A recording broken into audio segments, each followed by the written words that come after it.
शाहदरा में कलयुगी बेटे का मां पर अत्याचार, दुखियारी मां ने लगाई इंसाफ की गुहार। मकान को लेकर है ये सारा विवाद।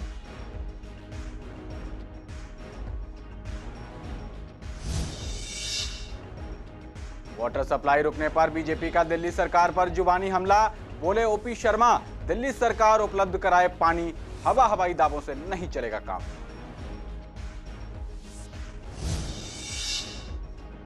गीता कॉलोनी में इंदिरा गांधी की पुण्यतिथि पर कांग्रेसियों ने दिया धरना। किसान अधिकार दिवस का आयोजन कर केंद्र के नए कानूनों को बताया किसान विरोधी।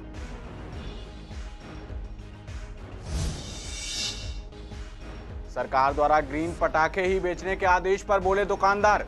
बाजार में ग्रीन पटाखों की वैरायटी और स्टॉक काफी कम, 15 से 25% महंगे हुए ग्रीन पटाखे।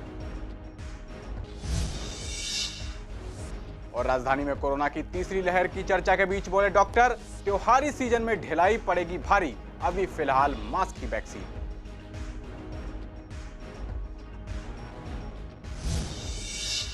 नमस्कार, आप देख रहे हैं पूर्वी दिल्ली खास और मैं हूं आपके साथ पवन पांडे।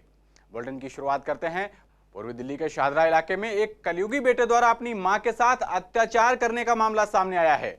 मामला शाहदरा के भगवानपुर खेड़ा का है, जहां राजन नाम का एक बस कंडक्टर अपनी मां के साथ आए दिन मारपीट करता है, जिससे परेशान होकर पीड़ित दुखियारी मां ने अपने बेटे से सुरक्षा और इंसाफ की गुहार लगाई है।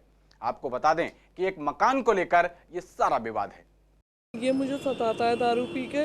इसकी शादी को 1 साल हो गया, ये मुझे कुछ नहीं देता। उससे पहले भी आवारागर्दी करता था। मैंने शादी कर दी कि चलो सही रहेगा। अब इसने 28 फरवरी को मेरे सारा सामान तोड़ फोड़ करा। उसकी भी मैंने एडीएम कोर्ट में एप्लीकेशन लगाई। फिर मैंने थाने में कंप्लेंट करी। उन्होंने मौके पे देख के इसको फिर वो एनसीआर वाला कागज़ बनाया। फिर मैं कड़कड़डूमा गई, वो भी बंद पड़ा। अब ये लॉकडाउन खुला तो मैं एसडीएम में गई। फिर उन्होंने कहा अम्मा लगाओ इसके खिलाफ, आपको तंग करता है। वहाँ लगा के आई हूँ। हाथापाई की है, चिपट गया है, धक्का दिया, उनके चौखट लगी है सिर में। फिर डंडा लेके आया ये, मैं गिरी हूँ, मेरे तो थोड़ी सी लगी, उनके तो यहाँ फिर डंडा मारा है इसने। बेटा मैं इसे रखना नहीं चाहती बेटा घर में। कैसे भी सरकार से गुजारिश है, इसे मेरे घर में से निकाला जाए बेटा, मुझे इससे खतरा है। वहीं पूर्वी दिल्ली समेत कई इलाकों में पानी की सप्लाई रुक जाने को लेकर बीजेपी ने दिल्ली सरकार पर जुबानी हमला बोला है। बीजेपी विधायक ओपी शर्मा ने कहा है कि दिल्ली वासियों को दिल्ली सरकार पानी उपलब्ध कराए। उन्होंने कहा कि दिल्ली सरकार के हवाई दावों से काम नहीं चलेगा। साथ ही कहा कि यूपी और हरियाणा की सरकारों से बात करना इस समस्या का असल समाधान नहीं है। गौरतलब है कि यमुना में अमोनिया का स्तर बढ़ने से पानी की सप्लाई पर ब्रेक लग गया था। वहीं स्थानीय लोगों का कहना है कि इलाके में पीने लायक पानी नहीं आ रहा है, जिससे उन्हें पानी भारी कीमत पर खरीदना पड़ रहा है। सरकार इस बारे में कुछ स्थायी समाधान सोचे।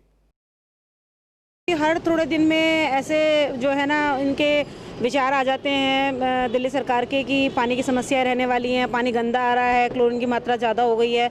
तो ये समस्याएं तो सालों से हम देखते आ रहे हैं और सालों से समस्याओं को हम लोग फेस कर रहे हैं। तो ये समस्याएं सालों से ठीक ही नहीं हुई हैं और आगे भी मुझे लगता है कि ठीक नहीं होंगी। अभी जहाँ मैं रहती हूँ पिछले 3 दिन से पानी नहीं आ रहा है। पानी आता है तो इतना गंदा, बिल्कुल शिवर वाला और कीचड़ का काला पानी आता है, बदबूदार पानी आता है, जिसको कि अभी जैसे कि एक कोरोना महामारी का दौर चल रहा है, डेंगू चिकनगुनिया का दौर चल रहा है, उस बीच में ये डायरिया और टाइफाइड की बीमारी और हमारे साथ ऐड हो जाती है पानी की गंदगी की वजह से। 4-5 दिन से तो पानी आ ही नहीं रहा था। कल आया है, मेला आया है और आज भी मेला पानी आया है, बिल्कुल काला पानी आया है, पीने लायक नहीं है पानी उस। और नहाने की तो दूर, जब सूंघ ही नहीं सकते उस पानी को तो करेंगे क्या। मेरा घर का पानी बिल्कुल काला और बदबूदार आ रहा है। उसका बहुत बड़ा कारण ये कि लाइनें जो हैं पुरानी हो चुकी हैं और काफ़ी नीचे जा चुकी हैं। आज क्षेत्र के अंदर नई पाइप लाइन की ज़रूरत है और सबसे बड़ी बात यह है कि शिवर की जो लाइन थी वो लगभग 20 साल पुरानी हो गई है और वो धीरे धीरे गल चुकी है। मैं अपने एमएलए साहब से रिक्वेस्ट करूंगा कि पुरानी लाइनों को बदला जाए और नई सड़कों को निर्माण किया जाए। तो 4 दिन से पानी में अमोनिया की मात्रा है या क्या है, जिसको दिल्ली जल बोर्ड सुलझा नहीं पा रहा है। और एक तरफ तो गंग नहर की जो नहर है उसकी मरम्मत चल रही है, दूसरी तरफ जो वजीराबाद है वहाँ जो पानी है वो पानी पीने और लोगों को सर्कुलेट करने के लायक नहीं है।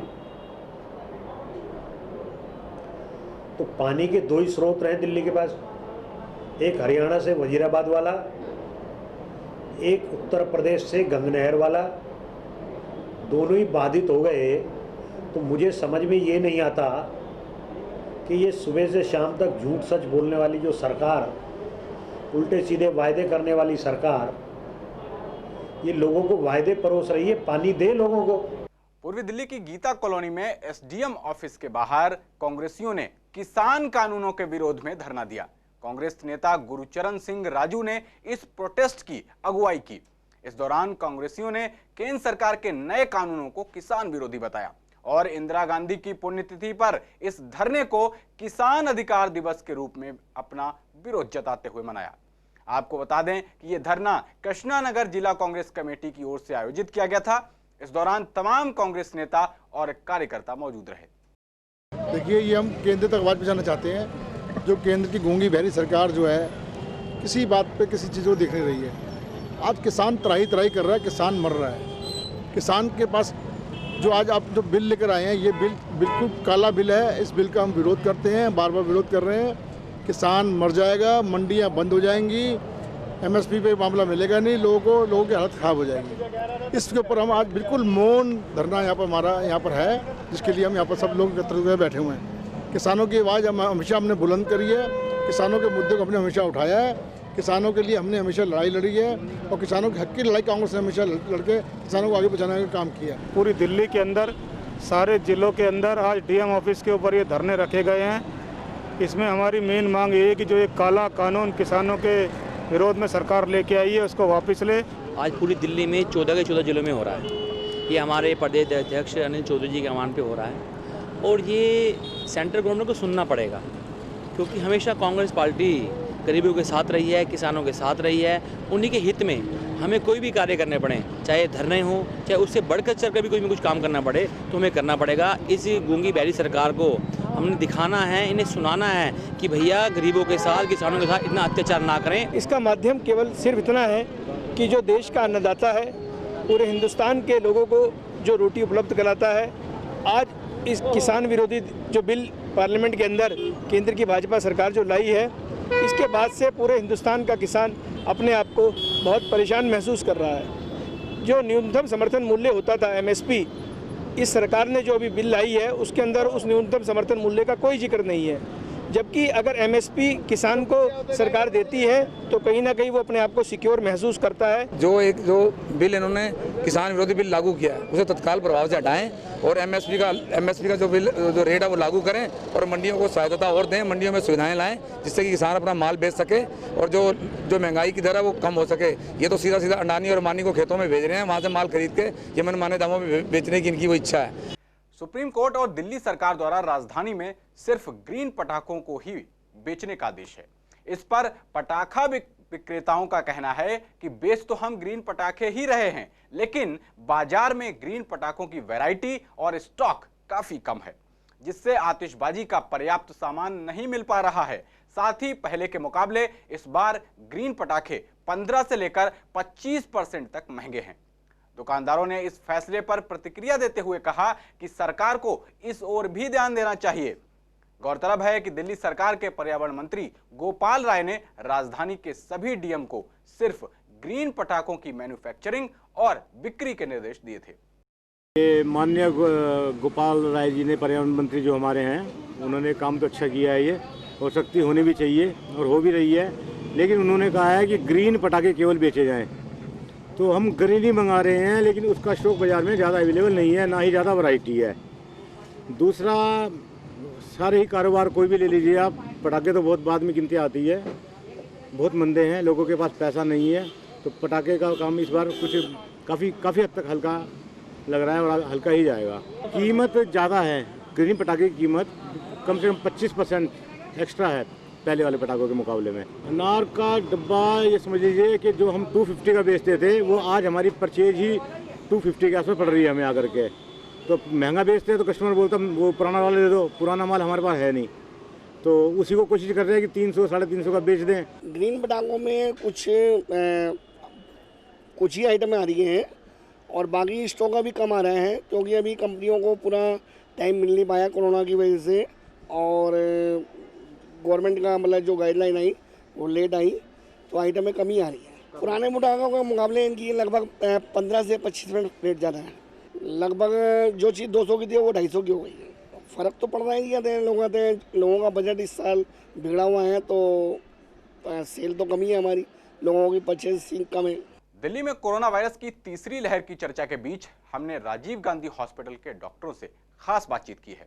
लगातार बढ़ रहे मामलों पर राजीव गांधी हॉस्पिटल के डायरेक्टर डॉक्टर BL शेरवाल और nodal officer doctor Ajit Jain का कहना है कि जैसे जैसे प्रदूषण और ठंड बढ़ते जाएंगे वैसे वैसे कोरोना के मामलों में इजाफा हो सकता है। साथ ही पड़ोसी राज्यों में पराली जलाने का इनडायरेक्ट असर भी कोरोना पर पड़ सकता है। डॉक्टरों का यह भी कहना है कि अभी फिलहाल मास्क ही वैक्सीन है। ये जो महीना है फेस्टिवल सीजन भी है और दिल्ली में इस दौरान क्योंकि पोल्यूशन काफ़ी हाई रहता है, उसका कारण एक तो फेस्टिवल सीज़न खुद है, दूसरा हमारे जो दिल्ली का एनवायरनमेंट है इस तरह से और अफेक्ट होता है, क्योंकि नियर बाई स्टेट्स के अंदर जो है स्टबल जलाने से, पराली जलाने से जो स्मोक है वो दिल्ली में सस्पेंड करता है काफ़ी देर तक जो है। जो वायरस होता है ये ड्रॉपलेट इन्फेक्शन से जाता है, खांसी छींक इन्फेक्टेड पेशेंट जब करता है तो उसकी ड्रॉपलेट जो फैलती है उससे होता है और उसके बाद ये ग्राउंड पे बैठ जाती है ड्रॉपलेट्स। बट ये पर्टिकुलेट मैटर जो 2.5 के है, अगर ये उसके ऊपर सीड किया ये वायरस तो ये एयर में ज़्यादा देर तक रह पाएगा और एयर में ज़्यादा देर तक रह पाने के कारण इन्फेक्शन के चांसेस भी बढ़ाएगा। ये जो वायरस है अगर पॉल्यूशन के कारण ये उसके ऊपर पार्टिकल्स पे भी लोड करता है तो इन सबका एक प्रोटेक्शन सबसे अच्छा है मास्क। मास्क आपको दोनों चीज़ों से बचाएगा, पार्टिकुलेट मैटर पॉल्यूशन वाले से भी और कोरोना कोविड डिजीज से भी। मास्क यही हमारा वैक्सीन है अभी। वहीं दिल्ली की बसों में सवारियों की सीमा बढ़ाने पर बस यात्रियों की मिलीजुली प्रतिक्रिया सामने आई है। यात्रियों का कहना है कि फैसला तो सराहनीय है, साथ ही लोगों को सोशल डिस्टेंसिंग बरकरार रखनी चाहिए। सवारियों की संख्या बढ़ने से कोरोना का खतरा बढ़ेगा।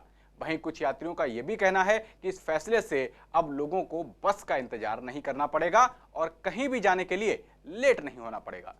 जितनी सीट है उसमें थोड़ा अगर कम करेंगे, डिस्टेंस जितना रहेगा उतना ही बचाव सबके लिए रहेगा, तो ज़्यादा अच्छा होगा कि अगर थोड़ा डिस्टेंस बनाए रखें, जितनी सीट है उनसे थोड़ा कम रखें अगर, तो ज़्यादा बेस्ट होगा। इस तरह के हालात पैदा हो रहे थे, लोग बसों के पीछे भागा करते थे, काफ़ी लोग गिर जाते थे, चोट भी लग जाती थी काफ़ी लोगों को, काफ़ी कुछ हो जाता था। तो अब पहले से तो बेहतर है ऐसी बात। बाकी तो अभी ठीक चल रहा है, कोई दिक्कत ही नहीं है। बस में तो खाली भी चल रही है, इतना पब्लिक भी नहीं बस में सफ़र कर रहे हैं जी, एक दो ही बैठ रहे हैं, पर गाड़ी जहाँ रुकवाते हैं रुक जाती है जी। अभी थोड़ी ट्रांसपोर्ट की संख्या और बढ़ा देते ना, अभी थोड़े दिन और चलता, थोड़ा सा डिस्टेंसिंग और रहती तो ज़्यादा अच्छा होता। अभी हालात है, अभी तो आपको पता दिन पर दिन संख्या बढ़ रही है मरीजों की जो पॉजिटिव आ रहे हैं। थोड़ा सा ट्रांसपोर्ट बस बढ़ा देते तो काम अच्छा हो और बढ़िया है दिल्ली सरकार की। आगे बढ़ते हैं। पूर्वी दिल्ली के कड़कड़डूमा में युवाओं को रोजगार दिलाने के लिए कैंप लगाया गया। कैंप में समर्थ भारत कार्यक्रम के तहत युवाओं को रोजगार दिलाने के लिए रजिस्ट्रेशन किए गए। इस मौके पर निगम पार्षद गुंजन गुप्ता ने कहा कि सरकार की समर्थ भारत योजना के तहत युवाओं को रोजगार देने पर जोर दिया जा रहा है। वहीं रजिस्ट्रेशन कराने पहुंचे युवाओं ने इसे सरकार का अच्छा कदम बताया और फायदा मिलने की उम्मीद जताई। देखिए, प्रकल्प एक हमारे राष्ट्रीय स्वयंसेवक संघ द्वारा दिल्ली के लिए अभी शुरू किया गया है।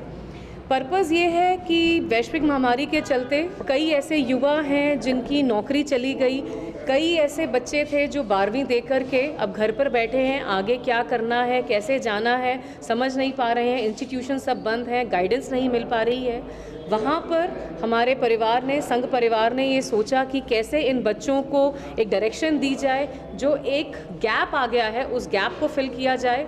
तो ऐसे जो भी युवा जो काम करना चाहते हैं, आत्मनिर्भर होना चाहते हैं, रोज़गार लेना भी चाहते हैं और आगे रोज़गार देना भी चाहते हैं, उसके लिए ये प्रकल्प डिज़ाइन किया गया है समर्थ भारत। युवाओं को मोटिवेट करने की बात है ताकि उनको सही दिशा में गाइडेंस मिले और सही दिशा में वो अपने रोजगार को चुन सके, स्वयं से होकर के वो इस काम को और आगे बढ़ाएं और गलत संगत या गलत लोगों के बीच में ना पड़कर वो गलत काम को ना चुन लें। इस कैंप में लगभग 28-30 बच्चों का रजिस्ट्रेशन हो गया है जो यहाँ अपने कड़काडूमा आर्यनगर इस क्षेत्र के हैं। हाँ, बहुत कुछ पता चला है कि मतलब खुद का भी कर सकते हैं और जॉब के लिए भी कर सकते हैं। उस कैंप में भी सहायता करी जाएगी, अगर उन्हें लोन की जरूरत हो, फाइनेंस, मार्केटिंग जो भी है सारी सुविधा उन्हें उपलब्ध कराई जाएगी समर्थ भारत की तरफ से। युवाओं को इसमें इंटरेस्ट है बट वो देख रहे हैं कि कंपनीज पैसा लेंगे उनसे या मतलब एक तरह का होता है मन में दुविचार, क्योंकि इससे पहले जहाँ भी हो गए हैं उससे पहले कंपनी से उनसे ID कार्ड के नाम पे 500 रुपये अलग अलग तरह के चार्जेस लेती है, बट इस प्रोग्राम में अच्छा रिस्पॉन्स है। गीता कॉलोनी इलाके के वाल्मीकि मंदिर में महर्षि वाल्मीकि जी की जयंती मनाई गई।